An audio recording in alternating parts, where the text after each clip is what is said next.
নমস্কার, কেমন আছেন সবাই? আরও একটি ছোট্ট ব্লগে আপনাদের স্বাগত জানাই। যিনি ঘর বাঁধছে ইনি হলেন আমার মেজো জ্যাঠা। এনার নাম গোপাল পাল। দিগনগরের মোটামুটি প্রত্যেকে এনাকে চেনেন এনার অসাধারণ হাতের কাজের জন্য। আসলে ইনি একজন বড় মাপের মৃৎশিল্পী। তো রাস্তা দিয়ে আমি যখন যাচ্ছিলাম তখন দেখলাম আমার জ্যাঠা কিন্তু ঘর বাঁধছে। খুব স্বাভাবিক আমার মনে একটা উদ্রেক হলো যে এটাকে ক্যামেরাবন্দি করা যেতেই পারে, কেননা আমার কাছে এটা নিত্যদিনে হলে বা খুব স্বাভাবিক একটা ঘটনা হলেও কিন্তু অনেকের কাছে এটা একটা নতুন জিনিস।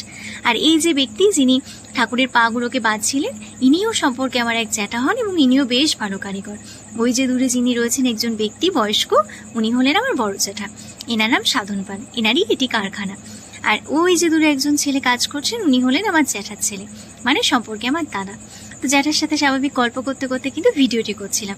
উনি যখন শুনলেন এই ভিডিওটি অনেকেই দেখবেন তখন কিন্তু বেশ আনন্দিত হচ্ছিলেন এবং সেই সঙ্গে হাসছিলেন যে সত্যি আমাকে অনেকেই দেখবে। মানে ওনার কাছে বেশ মজার বিষয় লাগছিল, কেননা ওনার মেয়ে অর্থাৎ আমার দিদিরাও কিন্তু ভিডিওটা দেখে। তো ভিডিও করতে করতে বেশ কিছুক্ষণ খড়বাদা তুললাম। তো খড়বাদার বিষয়টা আপনাদের একটু ছোট্ট করে বলি। প্রথমে কি হয়, পাশ কেটে বাকারি করতে হয়। সেই বাকারিকে স্তরে স্তরে সাজিয়ে একটা আকৃতি আনতে হয় এবং তারপরে এই খড়কে সুন্দর আকৃতি দিয়ে যে আকৃতি আপনি বানাতে চাইবেন সেই আকৃতি করতে হয়। তারপরে সেটার উপর প্রথম মাটির প্রলেপ অর্থাৎ 1 মেটে 2 মেটে করার পরে শাড়ি কাপড় দিয়ে সেটাকে মোলায়েম করা হয় এবং তারপর শুকিয়ে গেলে তার উপর শিল্পত্ব ফুটিয়ে তোলা হয় নানা রকমের রং দিয়ে। আর এই যে উসুরটাকে দেখতে পাচ্ছেন এনাকে দেখে আমার ভারী মজা লেগেছিল, কারণ আমার কাছে এটা খুবই স্বাভাবিক একটা ঘটনা, কিন্তু অনেকের কাছে কিন্তু এটা একটু ভয়ের হতে পারে, বিশেষ করে বাচ্চাদের কাছে। আর এই যে দেখতে পাচ্ছেন এই গণেশ ঠাকুর, ভারী মিষ্টি এনাকে লাগছিল। ইনি যখন সেজে উঠবেন নানান রঙে এনাকে তো অপূর্ব লাগবে দেখতে।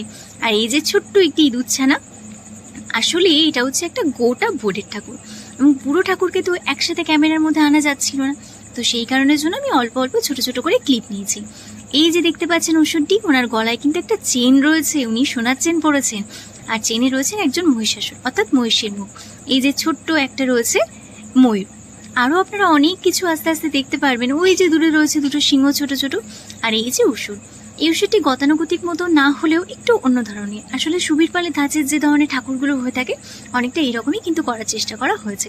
অতি অপূর্ব হয়েছে, নিজস্ব ইউনিকনেস কাজে লাগানো হয়েছে। আর এই যে দেখতে পাচ্ছেন দুর্গার অপরূপ দৃষ্টি, অপরূপ সুন্দর দৃশ্য। আর যদি ভিডিওটি আপনাদের ভালো লেগে থাকে একটা লাইক করে দেবেন এবং কমেন্ট করে জানাবেন ভিডিওটি কেমন লাগলো।